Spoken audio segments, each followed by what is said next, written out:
What's going on, y'all? Welcome back live from the 856. This is channel 856. We are back with episode 12 for week 11. I think it's episode 12, right? Episode 12, we Episode back at 12, week 11. It's your boy Danny X. it. Jared tapping in with y'all week 12. Shout out y'all for tuning back in. Let's get into it. Yes, sir. Yes, sir. So, as always, like, comment, subscribe, hit that notification bell. Same shit, usual day. And we appreciate y'all, as always, supporting the pod. Yeah, man, we're into November. Week 11 is upon us. 12th episode of the season, like I mentioned. And we'll get right into it. So, updated standings will pop up right now. Cool. Awesome. So, as you can see, Alex is still dominating. 10-0, 10 Caskets LLC. I play him this week, so a very interesting matchup we have. But he's still at the top of the standings. Not running away with the points championship, but he's got, like, I want to say 54 points on Quinn right now, who is second place at 8-2. And then Kemis and Chris and Zaire are all 6-4 between the 3 to the 5th seeds. Steen at 5-5, with Evan at 5-5 as well. I own the tiebreaker with Scoop at 4-6. Foom is at 3-7. CP's at 2-8, and my co-host unfortunately is at 1-9. Unfortunately, The seller. So yeah, that's what the looks like right now. It's getting a little standings are getting a little bit tighter in that, like 6, 7, 8, 9 seeds. Only a game out of the playoffs right now. A lot of playoff teams, kind of settling in, right? A lot of people had a good start. Looks like Zaire's on a 3-game losing streak. And Chris is on a 3-game winning streak. So there's a lot of movement in the bracket right now. That's smooth. Yeah, so we'll get right into the matchups. I will start with Jared's matchup. Let's see what we have here. This one, I ain't gonna lie, y'all. This one hurt. One of the things I like to do, one of the strategies at least I told myself, is if I have a quarterback and the player or the opponent I got has their, like, a star receiver, I was gonna rock out with Stafford. Yeah. But something told me, I'm like, I think San Fran's going to kind of, like, tighten up defensively. The first game he lit them up. I don't know if he does it again. He lit them up again. Yep, so sure did. I like Drake May, but oh my God, it's hard sometimes making that choice to sit him. So last minute I swapped him out for Stafford. I regret it. And then who was it? Oh, Seattle's defense. They turned right up.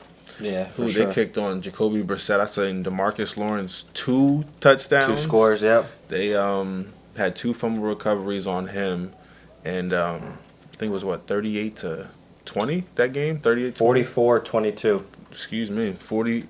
What was it? One more time. 44-22. 44-22. Okay, so yeah, they kicked up. I ended up playing Buffalo's D, who got upset by the Dolphins. So Yeah. shame on me. Yeah. Shame. Yeah, 97-76 there against Chris, who again is his team's getting healthy at the right time, getting hot at the right time. Garrett Wilson also left early in your game, so can't really control that. Injuries are a part of the game. J.K. Dobbins also got hurt. He could have probably put up some more points. Very tough. We'll get into the matchups, but a very defensive, physical Thursday night game. Troy Franklin played well. But yeah, just not a lot of touchdowns, unfortunately.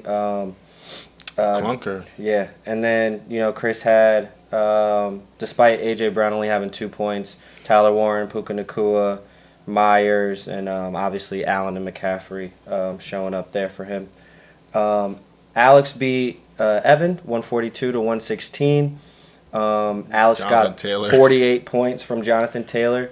So obviously, when anybody's doing that kind of output, you're most likely to win. That's going to be, especially if it's not a quarterback and he's putting up 48 like that, it's going to be hard to come back from that. Especially with Drake London 21, Waddle 17, Nico Collins 19.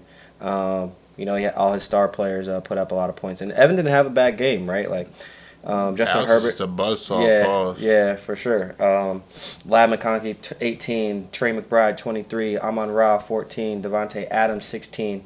Yeah, just a couple players like Rico Dowdle, R.J. Harvey, and Herbert underperformed a little bit, but wow, good fight, good game, good competitive matchup there.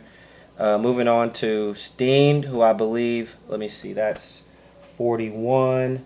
Steen won by a little. Oh, wow. Okay. Vern, I'm sorry. Foom, you are the dog walk of the week.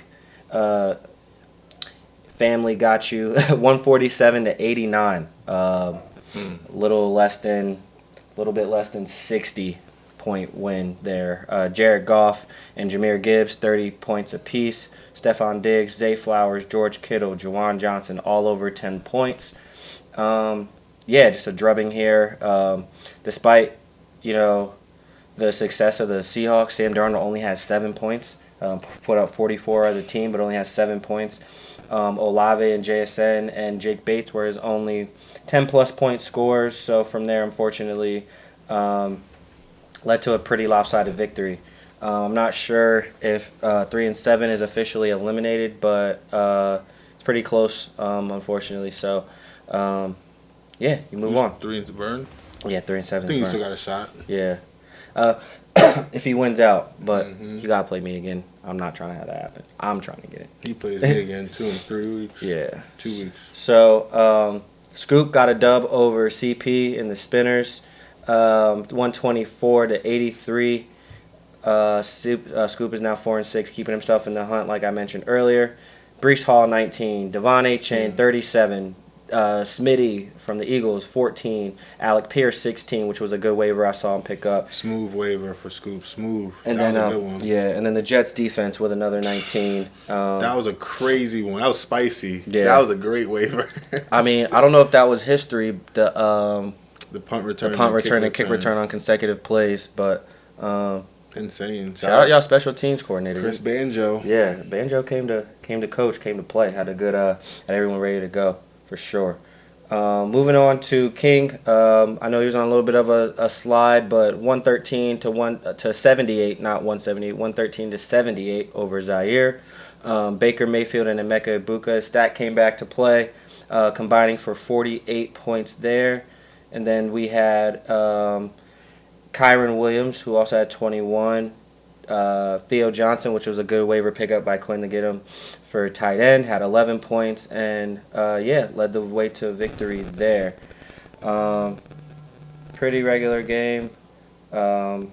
Just a big blowout there. Zaire didn't have anybody over 10 besides his kicker, defense, and Jalen Hurts, but they all kind of underperformed. So, he's in a little bit of a slide. So, we'd like to welcome you back to the chat. If you would like to come back and talk, I see you've been a little bit quiet for the last couple weeks, so don't run now, buddy.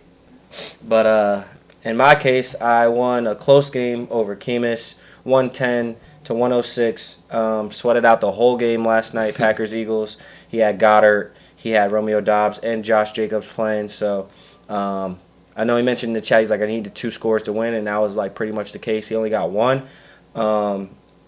Romeo Doubs did pick up an injury, and then Dallas Goedert kind of just had a minimal game just because of the physical nature. It was kind of just a terrible game to watch, honestly, if you were into Monday Night Football. And that's kind of like what one of your more favorite games of the week to watch. It just wasn't that much of a draw there, especially, on paper it was, but the gameplay wasn't that great. But Caleb Williams scored a lot of his points for me in the third and fourth quarter. Vidal and Genti both with touchdowns. I made a trade, got Debo Samuel, so he played for me 10.9 there. Cameron Dicker is literally my second flex. I say it every week with another 14. Tess Johnson, big coaching pickup for me. I know, Jared, you've been telling me I've been coaching well this year with the waivers and everything. Tess Johnson in the flex with 2 touchdowns led the way there. Hunter Henry with another underperformance, but the team's playing well. We go onward and upward.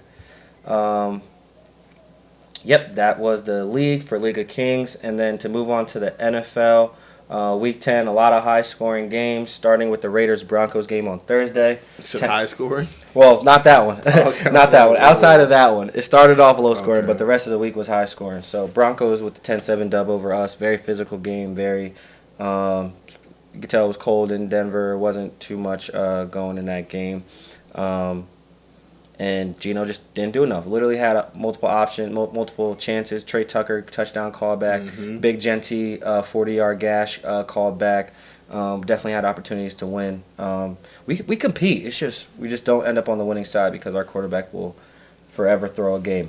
Colts. Jonathan Taylor has continued to add it to his MVP case over in Berlin. 31-25 overtime win over the Falcons. Jets in the win column. Shout out to the Jets. Back to back. All three phases played really well. No, just two phases. Two phases. What, defense? Yeah, defense. They came to play. I won't say they did well, but they competed enough. They got 6 sacks on the game. Will McDonald had 4 himself, so shout out to him. Although we picked him over JSN. Anyway, but yeah, the special teams came to play, but offense. Justin Field had 5 passing yards at halftime.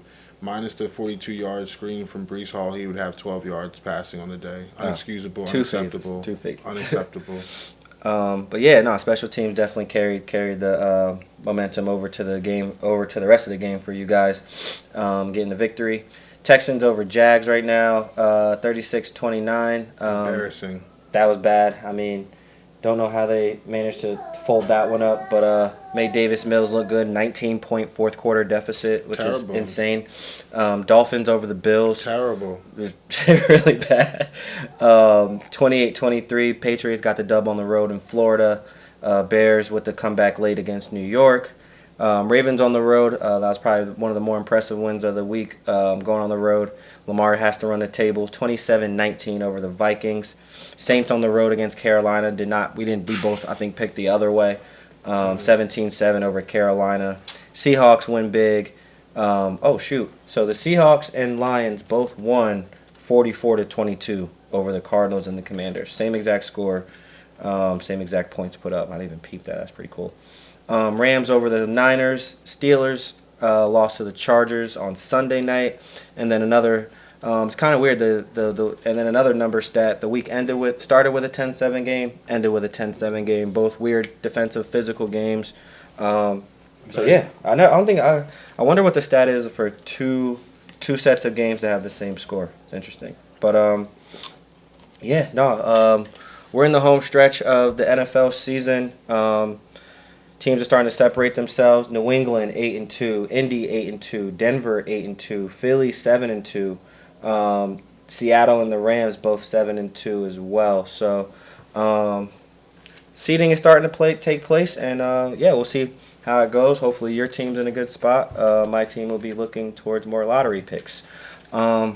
Anyway, so as always, it's time for our waivers. Jared, I'll kick it off to you, and who should we be picking up? I know it's that time of the year. They're more crucial than ever. Any late buys that you might have. So this is a most important time for waivers. So who we like in the quarterbacks? Quarterbacks definitely. First off, I want to definitely mention, I didn't put it in here, but Colts and Saints are on bye. So definitely some bigger players like Jonathan Taylor, obviously Kamara, in some cases Olave, players like that, Pittman. Yep.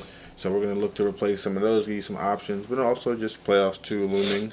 I'm going to start with Joe Burrow. I just seen his injury news that he's practicing, or the 21-day window's open. I feel like that's someone you stash, especially too if you have a good record IR spot. Someone can hold that on the bench. Yep. That'd be a good one. Joe Flacco's been playing well, so he's repetitive. JJ McCarthy, someone I feel like you can get away with possibly starting in the unfortunate injury situation. Jacoby Brissett. Unfortunately, this week, I'd probably start him with a lot of big names that could surprise people. I think he's been playing well enough to put up fantasy numbers. He's been a top 12 quarterback the last 4 weeks, so been pretty consistent. Brock Purdy, again, someone you can stash. Rodgers and Tua, some probably, depending upon your match, you might want to plug them in, but a little bit riskier. They definitely can have a stinker and implode, so. Yeah. Running backs, though, damn. No, 100%. It's tough because, Rodgers shouldn't have a bad performance like that again. But then it's also like Tua shouldn't have a great performance like that again. Facts. So it's like you got to be careful when you pick these guys because like these waiver quarterbacks lack consistency, if you will, except for guys like Brissett maybe and McCarthy. But you never know when that dip's going to take, and you got to make sure you stay keen on the matchups. Moving on to running backs, though, Trevion Henderson has been playing really well with the absence of Ramondre Stevenson. Making the most of each run that he gets. Aaron Jones has also served pretty well since he's been back. He gets a lot of usage. They seem to let J.J. McCarthy kind of bring it down the field, but once they get 30, 35 and under, a lot of Aaron Jones usage. So it'll be good to see how he performs moving into the playoff picture and down the stretch. I know a lot of people probably spent third round, fourth round, fifth round picks on Aaron Jones, so for finally to perform is good. Rashad White had a good game. I would also say keep an eye out on Sean Tucker. He had a pretty solid use of his reps. I know they split a little bit more against New England, but I know that's also a tough-nosed defense, so probably need both running backs just as much to participate and contribute. Tyler Algier is a big one. He's proven to be the red zone threat for them. Bijan gets the ball down the field, and Tyler Algier is the one that punches it in.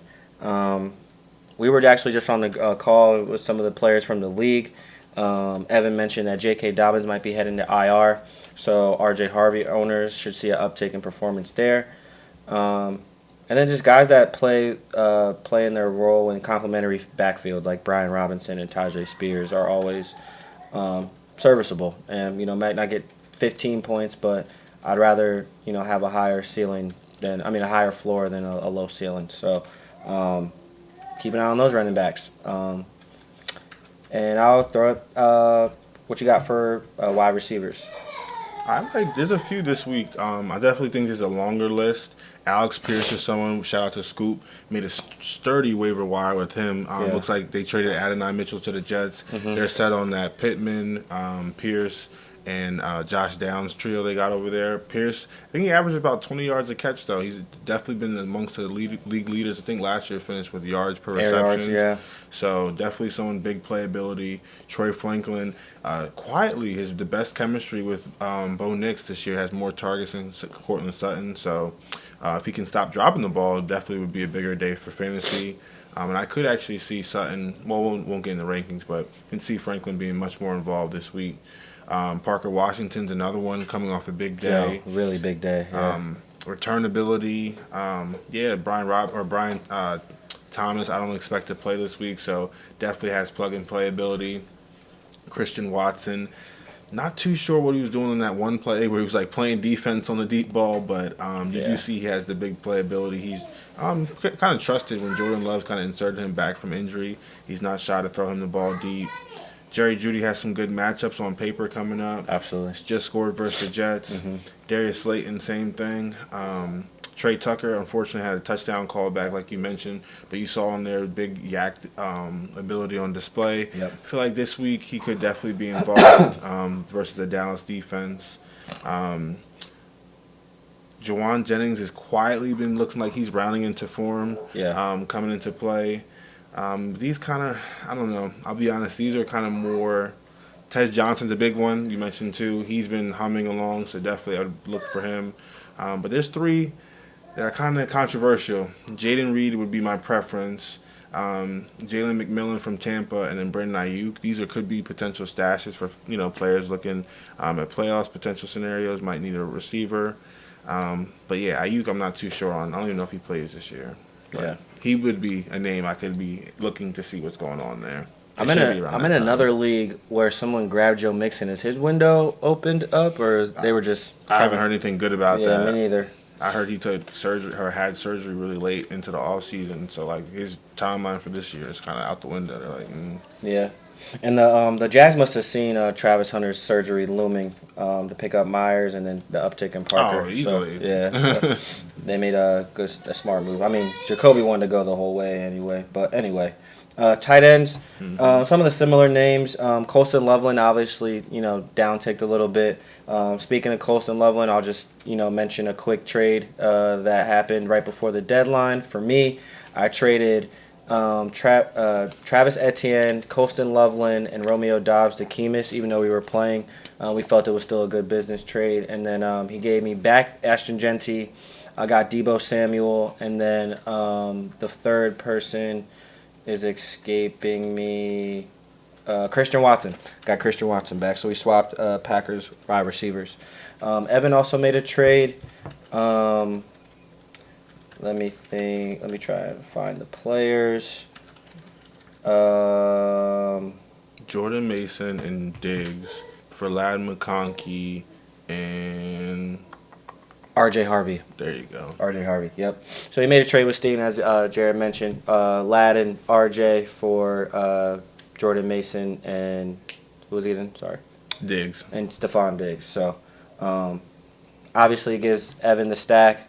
And then Steen gets some more wideout help. So, yeah, both two playoff potential teams. They're tied. They're in the tiebreaker right now. So, will be interesting to see how that unfolds. But back to the tight ends. I'll say Theo Johnson's probably one of the ones that looks more solid out of the bunch. But do monitor Jackson Dart. He is back in concussion protocol. I think that's his fourth time he's dealing with a concussion.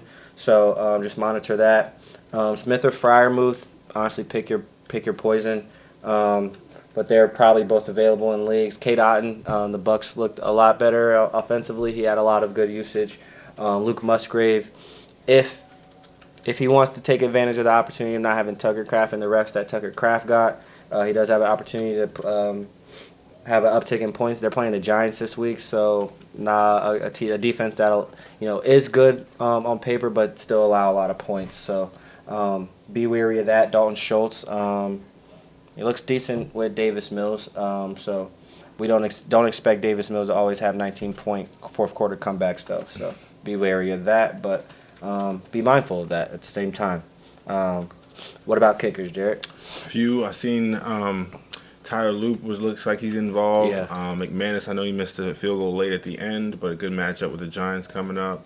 Bucker looks like he would be a nice rebound scenario versus a Denver defense is tough. Definitely could be, unfortunately, frustrating trips to the red zone for them this week. Yep. Borregales versus the Jets, I really like this week, weather permitting. Cam Little. Matt Gay, someone versus the Dolphins. Definitely, one of those kind of weird, wacky Madrid games. So you can see points probably at a premium. Will Lutz, Chad Ryland. Carlson, I can see the draw, indoor game. Cowboys defense not a little bit. They're actually pretty trash. Yeah. So I can see the draw there, but I'm a little risky there. Geno has to come to play. Exactly. But the conditions are there for him, though. Absolutely. And then let's finish with defense. DSTs. Let me see. You got the matchups. You go back to that screen real quick, just so I can. Yeah. So for Baltimore, Baltimore's one to definitely look at. I guess it's just one of those scenarios where they're like, all right, we'll just wait for Lamar to be back, and then we'll begin to compete a little bit more on the defensive side of the ball. One of my other waiver pickups, they were very good with against Minnesota. So definitely look Baltimore's way at Cleveland. They're favored 7.5 already. 39.5 points total points, so they expect a low-scoring game. Cleveland could get snow. We're in that time of the year where you never know. Cleveland might get snow. So definitely want to take look ahead of that. Any teams in general too. Like Green Bay. You got Minnesota. You can go back to the other one. I got the. Okay. So Minnesota. Obviously they can close the roof. So might not be as bad there with Chicago coming in.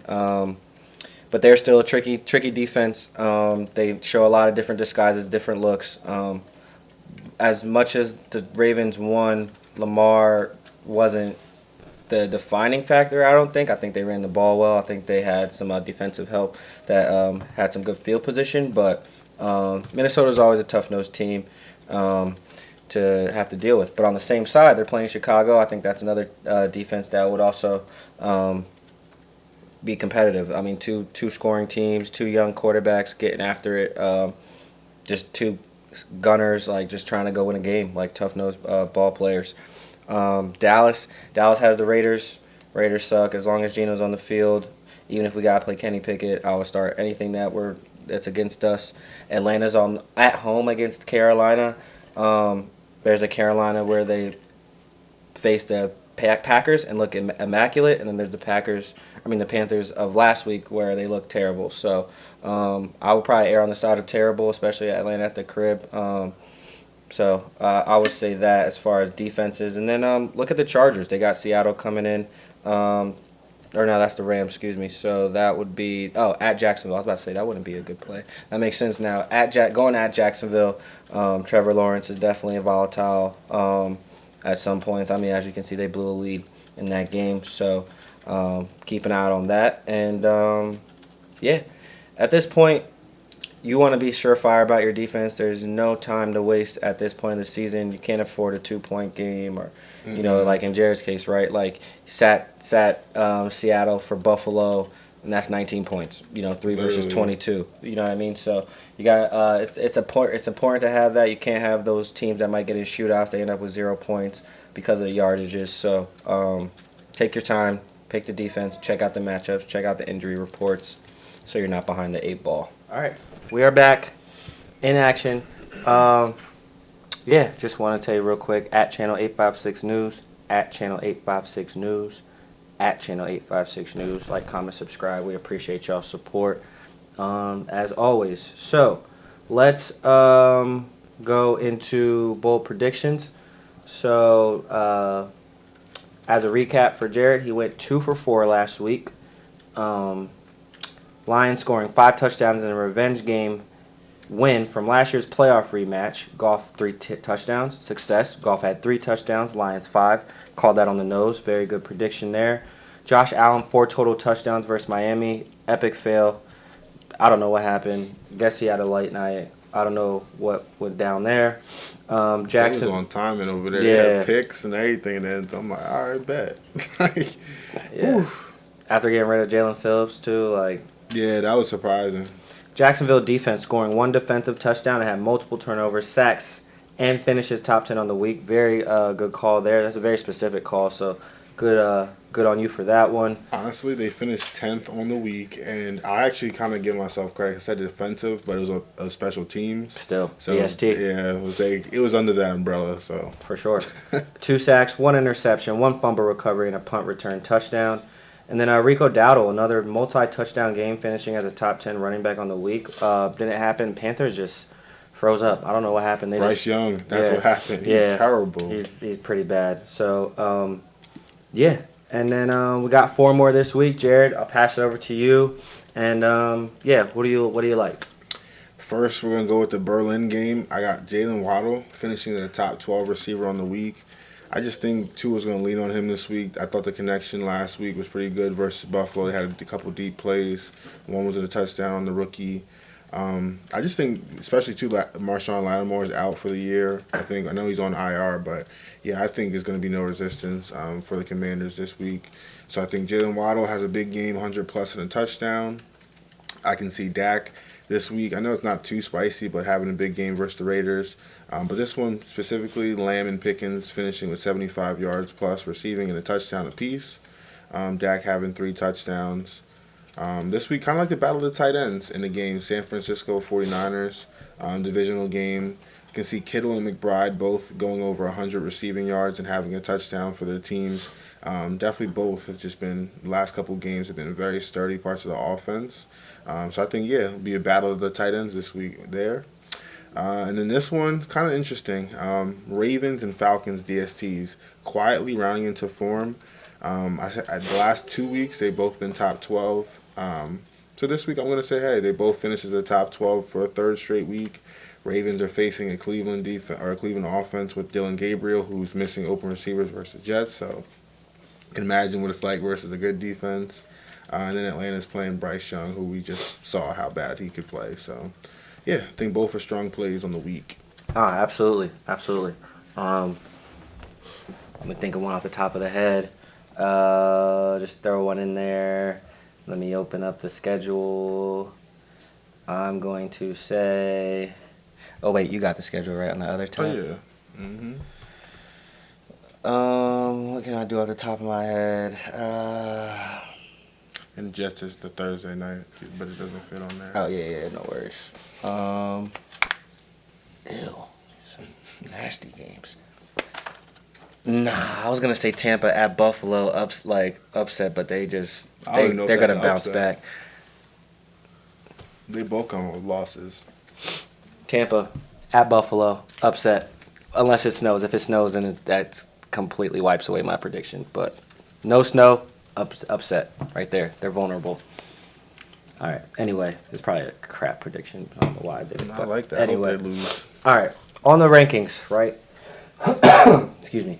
On the rankings, green lights. So, like Jared mentioned, you might not think it's one, but Jacoby Brissett, I think, has a full green light as of right now.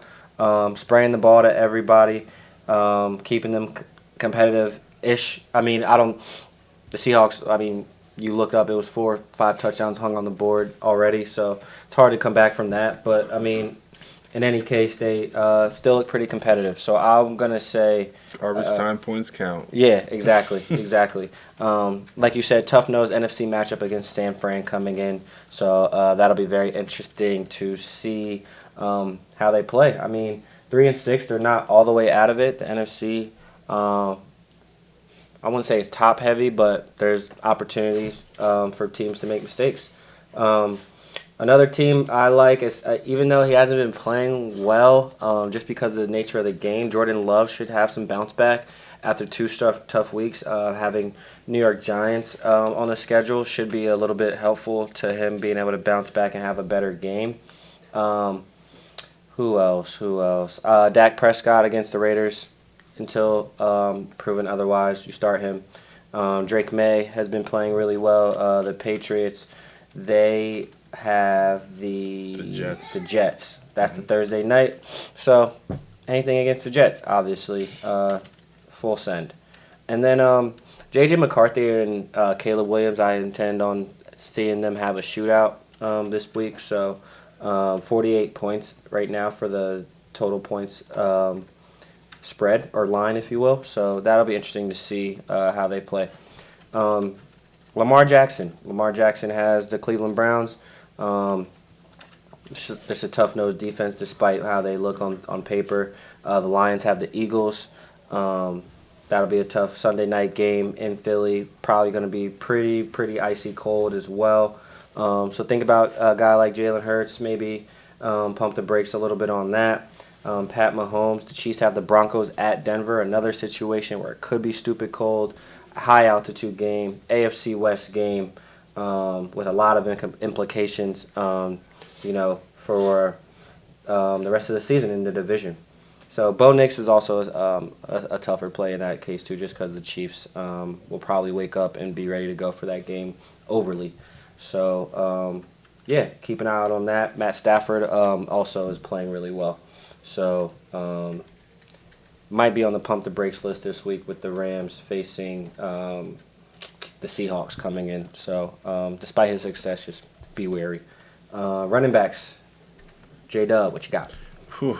This week, I like them a lot more than I like the quarterback matchups. Quarterbacks, they definitely have some tougher ones. Running back, a little bit top heavy, but I'm going to go with some that definitely, probably middle of the pack that I like a lot more.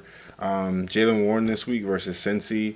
Definitely a stronger play. I'd fit him into my flex. I think he'd have probably a chance at multi-touchdown game. Bengals defense is terrible. I saw the kid from Chicago run all over them for $170 plus. So Jalen Warren, I think, can get it done this week. I know Seattle's running backs are very annoying, frustrating, but Charbonnet this week, I can see versus the Rams kind of having that goal line role. Yep. Quinshawn Judkins, I can see sneakily versus the Ravens defense who can be had on the ground. Rashard White in a game versus Buffalo, I think he'll be having reception opportunity there. But Travion Henderson, I think, too, he's one where you kind of just got to fit him in your lineup this week. I think after 2 straight bigger performances he was leaned on, showed his big playability this week. I think he's a go versus the Jets.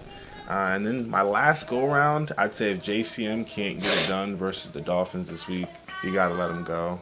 I mean, it's been a cool story for like preseason hype, but this matchup screams smash play. I know we saw Bijan fail, but yeah, this would be a week. If you've been starting JCM, I'd say this is his last go around. So I wouldn't be surprised if he gets you or rewards those who have to kind of. Would you advise owners to sell high or just bench? If your trade deadline's still going after this week, if you could sell him, yeah, for sure, I'd sell him. But if he doesn't perform, I think you have to cut bait heading into the playoffs. JCM's been a cool story. He's had a game versus the Chargers, but yeah, this matchup screams smash. Some running backs I'm not too fond on. Detroit's running backs versus Philly. Definitely going to be a tough game. Yards going to be at a premium. Same thing in that game, Saquon. I know Detroit's game plan is most likely to have Philly beat them through the air. Yep. To limit Saquon on the ground.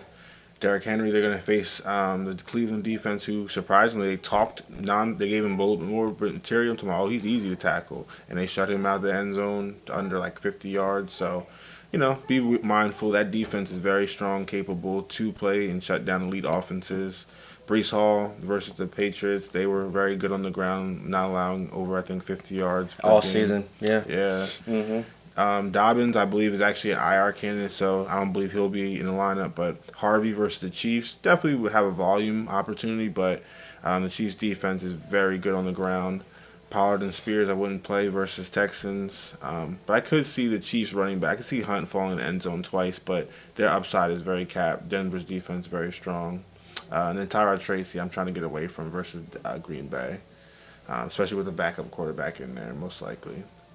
Receivers, I'll pass it to you. Yes, sir. Yes, sir. I see what you did there as well, by the way. Lot of good matchups for wide receivers, starting with Lamb and Pickens. Probably the best duo in the league going right now, outside of. Oh wait, no, second best. I'll give Puka and Devontae the edge. They're balling. Yeah, against the Oakland Raiders. Jeez, Vegas Raiders. Our secondary has always been kind of mid. They perform higher than they play, like they look on paper. Sometimes they'll arise to the occasion, like we did with the Broncos last week. But expect us to be who we are. Expect Lamb and Pickens to be who they are, which is dominate. So lean that way towards them. Puka and Devontae. Rams have the Seahawks. So not to say that the Seahawks have a bad secondary. I just think that Glock 9 and Puka and Devontae are playing that much better, where it's kind of just an unstoppable situation brewing over there. Rice, without certain, should have a decent game. Everybody over there should probably get a little bit uptick in love there. So think about that. Mega Ekbuka had a great bounce back week. He should be good to go. The Chargers wide receivers are playing really well right now. Now, if Romeo Doubs is out, definitely want to look towards Christian Watson. Deebo Samuel has a favorable matchup as well. Going over to, I think the Madrid game against the Dolphins. So Deebo Samuel should have opportunity for some numbers right there, as well as Jalen Waddle, like you mentioned earlier. Commanders' defense without Marshawn Lattimore might be in a little bit of shambles, so just consider that. Pump the brakes. Trent McDuffie will be guarding Cortland Sutton, so probably be a shadow most of that game, so be wary of Cortland Sutton. A.J. Brown's just not been in the flow of the Eagles' offense right now. I don't understand why your premier athlete receivers getting minimal targets. Don't know if there's some real beef between him and one over there, but it's weird. It's weird, definitely weird. Zay Flowers probably will have a Denzel Ward shadow for most of that game, so be wary of that. Could be an uptick from Rashad Bateman. J-Mo, the Lions are facing the Eagles. So J-Mo will have a long day as far as their secondary. Very stout, very good secondary. And then Calvin Ridley and Rashid Shaheed, similar wide receivers, similar to slot-ish guys that trying to make the most of their reps. A lot of mouths to feed, and either their offenses, whether how bad Tennessee is or how good Seattle is. Just a lot of people trying to get involved. And Seattle has a tough matchup. that divisional game, and then um, the Tennessee Titans. I think they're facing the Texans, which is another divisional game that could be tough nose. So just be careful on those, just because could be low scoring games, could be stink fest. Um, well, not the Seattle game, but more so the Titans game. So be mindful of that. And yeah, just don't rush to those players. If you have better options, just break down the matchups, see what can happen, see what they played last week, see how those wide receivers look before you go and start them. But what do we think of tight ends? I'm gonna go get a tissue. Good. We'll be right back. Tell the people about the tight ends. Pause. The Titans this week, definitely no surprise. Brock Bowers. I really like him versus the Cowboys defense. George Kittle, I mentioned. I think he's going to have a big game. Trey McBride, the same thing. Jake Ferguson, though, versus the Raiders in that same game with Brock Bowers. Another game where both tight ends have a good opportunity to put up a lot of points. Both defenses have been lackluster, to say the least, this year. Dallas Goedert, someone who stays involved in the passing game for Philly over there, apparently. He's a better target than A.J. Brown, who would have known. But they usually utilize him in the red zone pretty well. So I like Dallas Goedert's upside this week versus the Lions. The Lions do have a tough secondary. Brian Branch, Kirby Joseph, Meek Robinson. So, got to watch out for them. But linebackers definitely could be putting, mismatch versus Goddard. Mark Andrews and Travis Kelce, two names that you got to start pretty much every week if you have them on your team. I don't like their matchups, but I think they're a player that, unfortunately they've shown that they're matchup proof. But if they don't score or hit the end zone, you'd probably be not looking at a great day. But, we'll see. Gadsden, I think he'd be a good shot if he plays.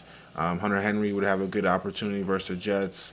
The Pittsburgh tight ends, they've already shown us once to torch the Bengals, so I think that'd be a good, shot in the dark to try to repeat that. Colson Loveland's kind of getting more involved. Kincaid's out with a hamstring week to week, so Dawson Knox could be a good play if you're really desperate. Yeah. But yeah, tight ends, not the greatest, not too good. Pump the brakes on. Not too fun this week.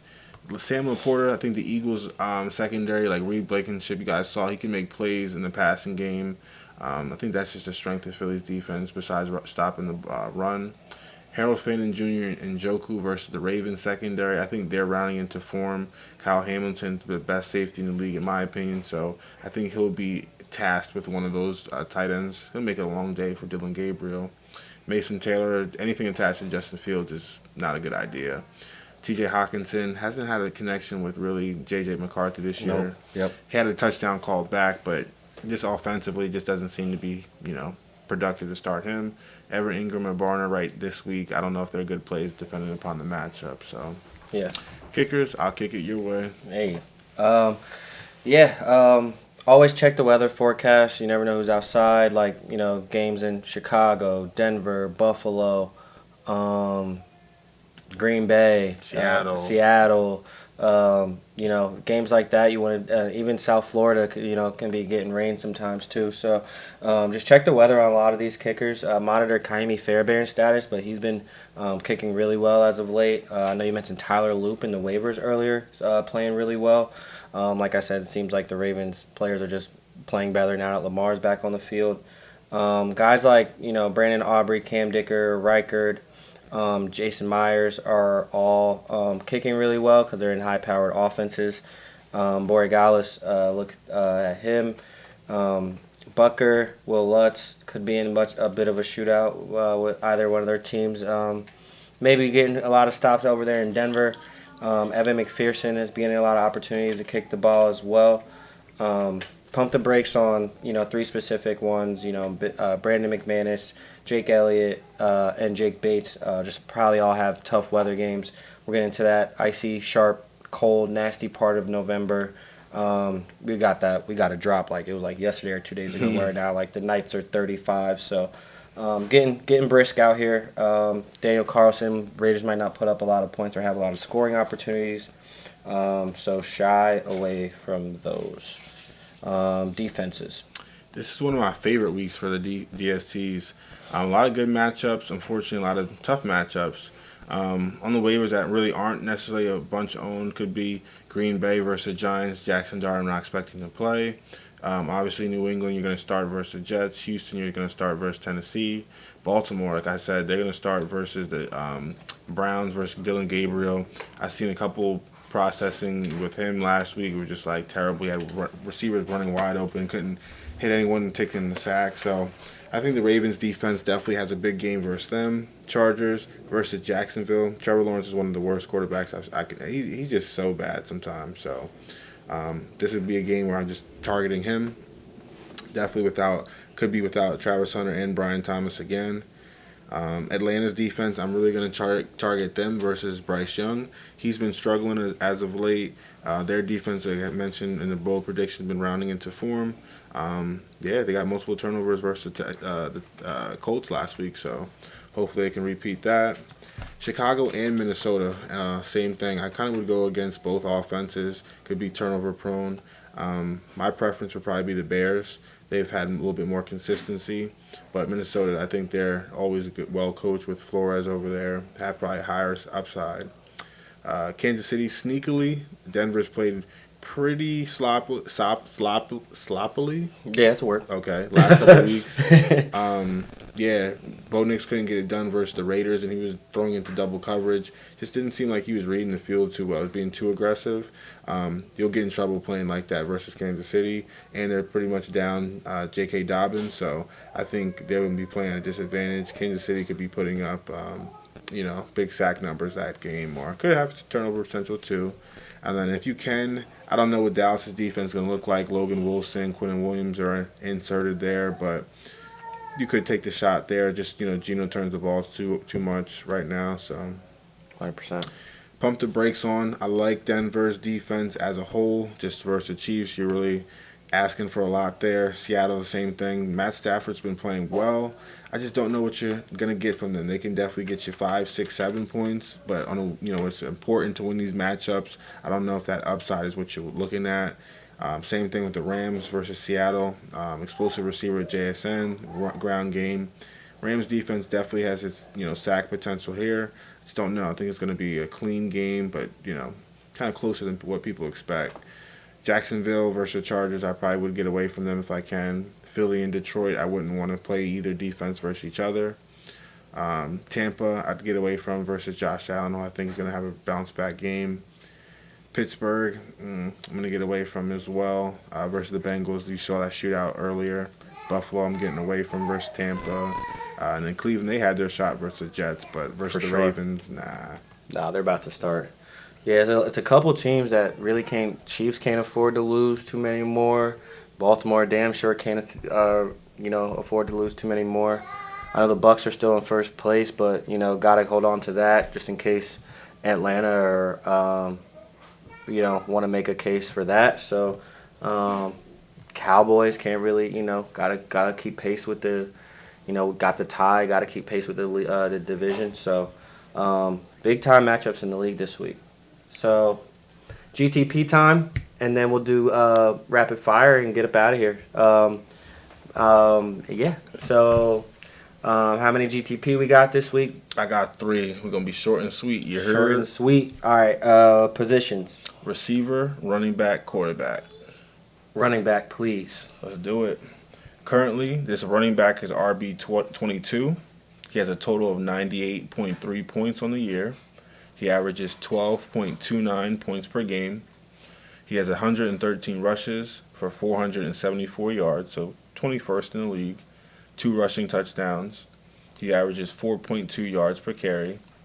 He has 26 targets, 23 receptions for 214 yards and a touchdown. He got 7 red zone touches. He's only missed a game this year. Last year, he finished as RB41. Had a total of 105.1 points last year, so he's almost outscoring his points already. He averaged last year 7 points per game, only 120 rushes for 511 yards, 1 rushing touchdown, 4.3 yards per carry, 47 targets, 38 catches for 310 receiving yards, no touchdowns, 8 red zone touches, 2 fumbles, and 227 return yards, last year. He missed 2 games and left one early last year when he got hurt. Charbonnet? No, good guess, but no, not Charbonnet. Last year he split. This year he's the starter. Okay. Last year he split. This year's the starter. And I'll say AFC. Okay. Last year he split. This year is the starter. Jalen Warren. Jalen Warren. That was a good one. Yeah, that was a good one. He's definitely someone I regret not picking. I remember I took Tyron Tracy, I believe, over him in the 6th round. This year's draft. Definitely pained me. Solid player. He runs hard. For sure. Wide receiver. Let's do it. Wide receiver. This one's currently 20 on the year. He has 98.9 points. He averages 9.89 points per game. He's tied for 9th in the league with 79 targets. He's 10th in the league with 53 catches for 602 receiving yards, which is 18th. He has 2 touchdowns, 1 rushing attempt for 2 yards, so 2 yards per carry. He has 41 return yards, which came in week 2. Last year, he ended up being wide receiver 41 in total points, 136.2. He averaged 8 points per game. He was tied for 10th in the NFL in targets with 140. He had 93 catches, which is good for 11th in the league. Only 699 yards, 3 touchdowns, 11 red zone targets, 3 rushes for 18 yards, 6 yards per carry. Romeo. Good guess. He's of that ilk, though. Definitely of that ilk. Like a secondary receiver, receiver. He's a return yards. That's what made me say Romeo. I know Romeo's our return guy. That return guy.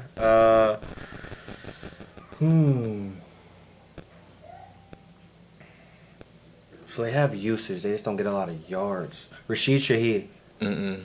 Good guess, though. All right, that's 2 strikes. This guy gets the ball. He catches the ball. He don't get a lot of yards, but this year he's been pretty solid there. 18th is not bad, but I was just surprised at his receiver ranking. I was like, doing pretty well. AFC or NFC? NFC.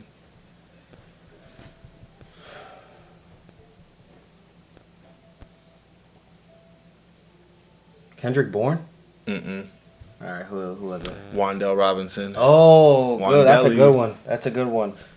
That's a really good one because like everybody I named and Wan'Dale, like that same ilk, literally the same ilk. That's a good one. Yeah. All right, last one, quarterback. Let's do it. This one is currently QB9 on the year. Total of 207.24 points. Averages 23.03 points per game. 61% completion. 178 of 293 passing attempts. Good for 13th in the NFL with 2,136 passing yards. Tied for 8th in passing touchdowns with 13. 4 picks versus 4 sacks.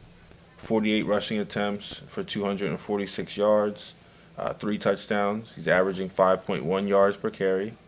He has 2 targets, 2 catches for 22 yards, very specific, and a touchdown. He has 4 red zone attempts and 4 fumbles, none lost. Last year, this was QB 16, finished with 294.54 points on the year, averaged 17.3 points per game. He was good for 62% completion, 351 of 562, 3,541 passing yards, 20 touchdowns, 6 picks. First in the NFL last year in sacks with 68. Goodness, know who it is. 81 attempts for 489 yards, no touchdowns, 6 yards per carry last year. So he'd be moving and grooving, bro. And 10 red zone attempts, 10 fumbles, 5 lost, and 3 2-point conversions. USC's own Caleb Williams. Yes, sir. Dan goes a smooth 2 for 3 on the GTP. Yeah. Yes, sir. I did. That was a good one. I feel like I slowed down. I was like listening. Sometimes I like zone out and I'm like trying to like, I take one stat and like try to find out who it is. So that was good showing on that one. Good showing. Good. All right, bet. Rapid fire. Then we'll get out of here. My team was on Thursday night last week. Jared's team was on Thursday night this week. I'm gonna go with the Patriots, though. Unfortunately, Facts. favorite 12.5 up in Foxborough. They need to kind of put a stamp on the division right now. Did some separation from Buffalo, so Patriots.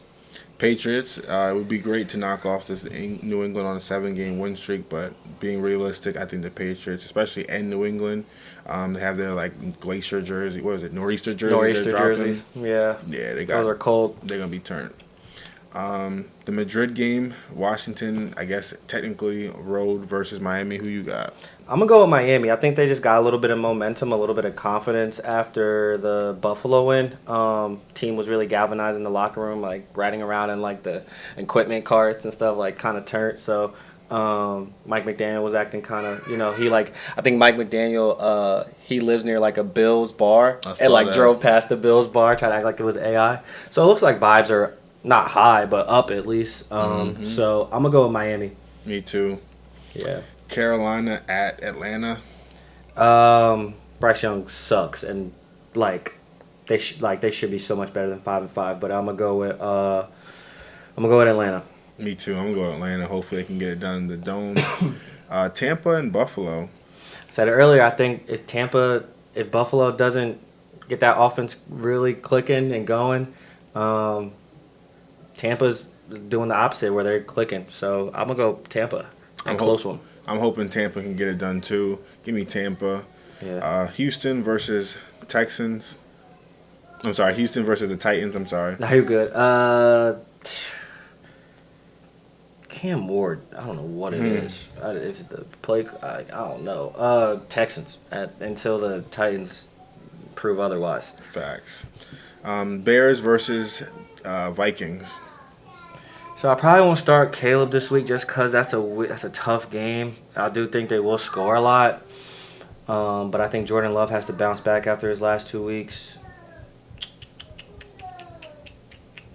Bears find a way, yo. Like Ben Johnson finds a way. Give me the Bears. I'll take Minnesota on here. Okay. Green Bay at New York Giants. Green Bay. If Jackson Dart's out for the concussion, I'm gonna go with Green Bay. Even if he's there, Green Bay for me. Cincy at Pittsburgh. I'm gonna go Pittsburgh here. I think they stopped the bleeding. Agreed. Pittsburgh. Los Angeles Chargers at Jacksonville. Give me the Chargers. Chargers for sure.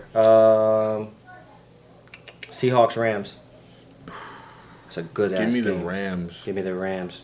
Their offense is so like. I'll be honest, I see that being a slow scoring. I can see that being like a 24-20, 24-21, something like that. Like that makes sense. Is real. The point line's at 48.5, so it'll be right around there for sure. The other side of the NFC West, you got the Niners at the Cardinals. Give me the Niners. Cardinals. Okay, we'll split. Cardinals. Jacoby, I'll give him a shot. Ravens at Browns. Ravens continue to run the table. Right, to climb out the cellar. Yeah, for sure. Chiefs versus the Broncos. Give me the Chiefs. Chiefs. Off a bye. I agree. On the road. Detroit at Philly. Give me Detroit. Give me Detroit. If the Eagles' offense look anything like last night, give me Detroit. They're humming. Dallas at Las Vegas. Cowboys. Cowboys it is. Cowboys for sure. Y'all, that was our Week 11 episode. We appreciate y'all for tapping in, for rocking with us through this season. Feel free to like, comment, subscribe, tell a friend to tell a friend to tell a friend. But let us know how we doing week to week. If there's any big matchups that helped you win or decisions that helped you win, drop the comments below. We'd love to hear that. Dan, talk to the people. What you got to say? Yeah, as usual, tell your mom, brother, dad, uncle, auntie, sister, tell them you love them. Make sure y'all pray. Give an honor and glory to God for another day, another 24. And yeah, stay warm. It's getting cold. Enjoy your family. I know holiday season's coming up. On the other side, make sure y'all call your people. What's RIP to the, I don't want to mess up his name, but the Cowboys defensive lineman. Mangold. RIP Nick Mangold. So call your people. And yeah, and you know, as always, live from the 856, channel 856, Danny X. Jared, Yup, y'all be safe. Love. signing out.